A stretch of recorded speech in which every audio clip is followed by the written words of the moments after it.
धमाका सिंह जेल के रॉड्स को ब्रेक करने की कोशिश करता है, लेकिन वो नहीं टूटते हैं। तभी उसका ध्यान पास के लॉक में जाता है। लॉक को ओपन करने के लिए एक कोड लगेगा। क्या बता सकते हैं कोड क्या हो सकता है? क्लूज को ध्यान से देखिए और मुझे आपका आंसर कमेंट करके बताएं।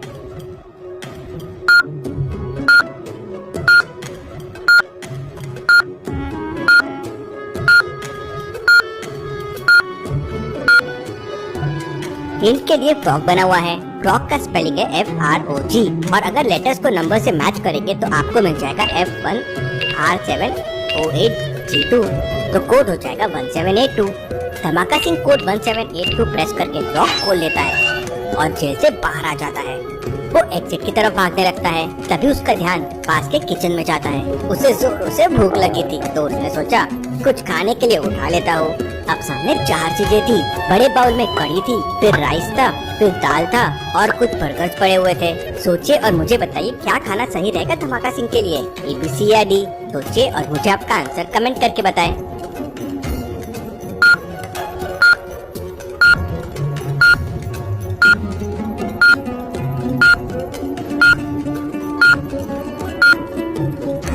अब धमाका सिंह वहाँ बैठ के थोड़ी खाएगा, उसे तो जेल से भागना है और भागते भागते इनमें से सिर्फ एक चीज वो खा सकता है और वो है बर्गर।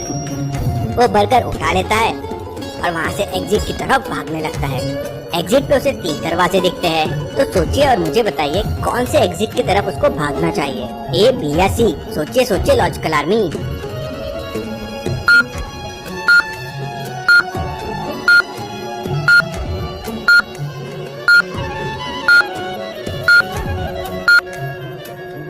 पहले और दूसरे एग्जिट के गार्ड के पास गन है, वहाँ से भागना रिस्की हो सकता है। तीसरे गार्ड के पास सिर्फ एक स्टिक है, उससे फाइट करके धमाका सिंह वहाँ से भाग सकता है।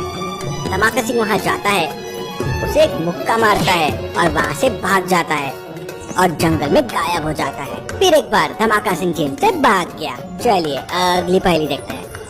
जंगल का राजा शेर कुछ दिनों से बहुत गुस्से में था, क्योंकि उसके बेटे रामू को किसी ने किडनैप कर लिया था। एक दिन राजा की खुशी का ठिकाना नहीं रहा जब उसका बेटा रामू भागते हुए वापस जंगल में आ गया, लेकिन आते ही वो बेहोश हो गया। ऐसा लग रहा था कि उसने काफी दिनों से कुछ खाया पिया नहीं है। जब उसे होश आया तो लोमड़ी चाचा भी वहीं पे थे। राजा ने अपने बेटे से पूछा, बताओ तुम्हारे साथ क्या हुआ था, तुम्हें कौन उठा कर ले गया था? तो रामू बोला, मुझे कुछ याद नहीं आ रहा है, क्योंकि उस वक्त मेरी आंखों पर पट्टी बंधी थी, जिसके कारण मैं कुछ देख नहीं सका। लेकिन जिसने किडनैप किया था उसने बहुत जोरों से मुझे अपने हाथों में जकड़ रखा था। इसके बाद लोमड़ी चाचा को यकीन हो गया कि ये काम किसी जंगल के जानवर ने ही किया है। 3 जानवरों पे शक जाता है, जिराफ, पैंथर और भालू। क्या आप तीनों को देख के बता सकते हैं ये किसने किया होगा? सोचिए सोचिए लॉजिकल आर्मी और मुझे आपका आंसर कमेंट करके बताएं।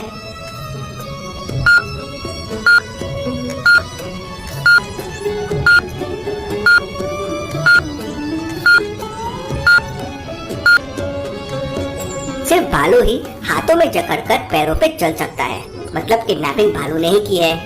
शेर भी ये समझ जाता है और उसे पनिशमेंट के लिए ट्री में उल्टा लटका दिया जाता है। चलिए अगली पहेली देखते हैं। एक दिन हाथी राजा का बेटा रोज की तरह बाहर खेलने के लिए जाता है, लेकिन वापस लौटकर नहीं आता है। हाथी राजा को खत मिलता है, अगर आपको अपना बेटा सही सलामत चाहिए तो हमारे पास जल्दी से 50 दर्जन केले लेकर आ जाइए। लेकिन हाथी राजा के पास 30 दर्जन केले ही होते हैं। वो 30 दर्जन केले लेकर किडनैपर के पास पहुंच जाता है और अपने बेटे को छोड़ने के लिए कहता है, लेकिन किडनैपर कहता है, मैंने तो 50 दर्जन मंगाए थे, लेकिन ये तो 30 दर्जन है। तो हाथी राजा कहता है, मेरे पास तो इतने ही थे। तो किडनैपर हाथी राजा के साथ एक खेल खेलता है।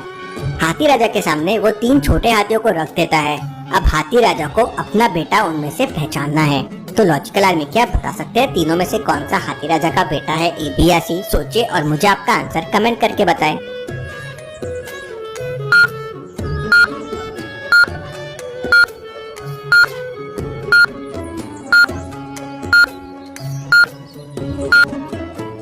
हाथी राजा के बच्चे के पैर पे एक छोटा सा तिल है, ठीक वैसा ही तिल B वाले हाथी में भी है, मतलब यही हाथी राजा का बेटा है और आपने स्टार्टिंग में भी ये देखा होगा।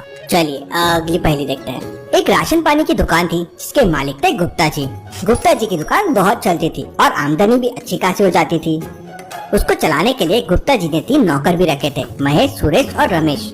ये तीनों भी दुकान अच्छे से चलाते थे और सारी रिस्पॉन्सिबिलिटीज को भी अच्छे से देखते थे। एक दिन गुप्ता जी को अचानक बाहर जाना पड़ा, तो उन्होंने दुकान की जिम्मेदारी तीनों को दे दी और वहाँ से चले गए। जब वो दुकान में वापस आए और पैसे का बॉक्स खोला तो देखा उसमें से 10,000 रुपए गायब है। उन्होंने तुरंत पुलिस को बुला लिया। पुलिस ने तीनों नौकर से पूछताछ की कि उस वक्त वो क्या कर रहे थे। तो महेश कहता है, सर मैं तो पड़ोस वाले घर में राशन की डिलीवरी देने गया था, मुझे चोरी के बारे में कुछ भी नहीं पता है। सुरेश कहता है, सर दुकान का जरूरी सामान खत्म हो गया था तो मैं तो लेने चला गया था, मुझे कुछ भी नहीं पता है। रमेश कहता है, सर एक ग्राहक ने दुकान से सामान लिया, 100 रुपए का नोट दिया, छुट्टे नहीं थे तो मैं छुट्टे कराने बाजू वाली दुकान में गया था, मुझे भी चोरी के बारे में कुछ नहीं पता है। लेकिन पुलिस समझ जाती है कि कौन झूठ बोल रहा है। कैसे लॉजिकल आर्मी, पुलिस को ये कैसे समझ जाता है? सोचिए और मुझे आपका आंसर कमेंट करके बताएं।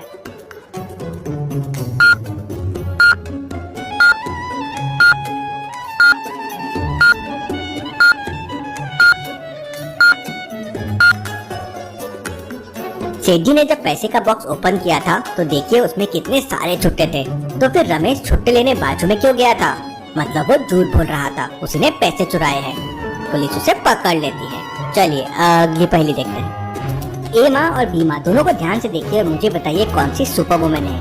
सोचिए और मुझे आपका आंसर कमेंट करके बताएं।